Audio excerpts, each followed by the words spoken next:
Hi అండి, hello, welcome to TT channel. Arunachala Shiva. ఈరోజు మన వీడియోలో అరుణాచలం గురించి కొన్ని విషయాలు తెలుసుకుందామండి. అరుణాచల శివ ఈ వీడియో ఏమిటంటే, మనం అరుణాచలం ఎప్పుడైనా వెళ్ళినప్పుడు అరుణాచల్ గిరి ప్రదక్షిణ అని ఒకటి ఉంటుంది. అది 16 కిలోమీటర్లతో కూడి ఉంటుంది. అంటే స్వామివారి యొక్క ప్రధాన ద్వారాలు 4 ఉంటాయి అన్నమాట.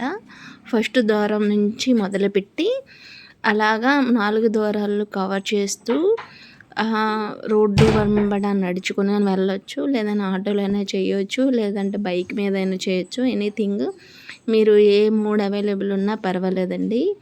నడుచుకునైనా సరే మన గిరి ప్రదక్షిణ ఎలాగో అలా అరుణాచల్ గిరి ప్రదక్షిణ కూడా అంతేనండి. ఇది పౌర్ణమి రోజు చాలా విశేషంగా భక్తులు వచ్చి చేయడం జరుగుతుంది. ఈ ప్రదక్షిణలో భాగంగా మనము వాటర్లో కానీ ఎందులో అయినా చేసినప్పుడు ప్రతి దగ్గర కూడా నవగ్రహ లింగాలను దర్శనం చేసుకోవచ్చు. అలాగే మోక్ష మార్గం కూడా ఉంటుంది. సూర్య, అగ్ని, జల, వాయు అలా నవగ్రహాలతో కూడిన గ్రహాల శివలింగాలను మనం కూడా చూడవచ్చు. అలాగే ఇక్కడ ఒక లింగం దగ్గర అయితే మోక్ష మార్గం కూడా ఉంటుందండి. ఆ గుండం ద్వారా ప్రవేశిస్తే కైలాసానికి చేరుతామనే ప్రీతి కూడా ఉంది. అది కూడా మనం చూసుకోవచ్చు.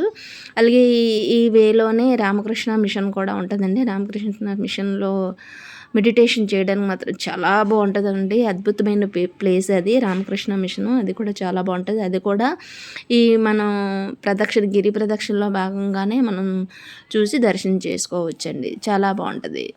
అరుణాచల శివ.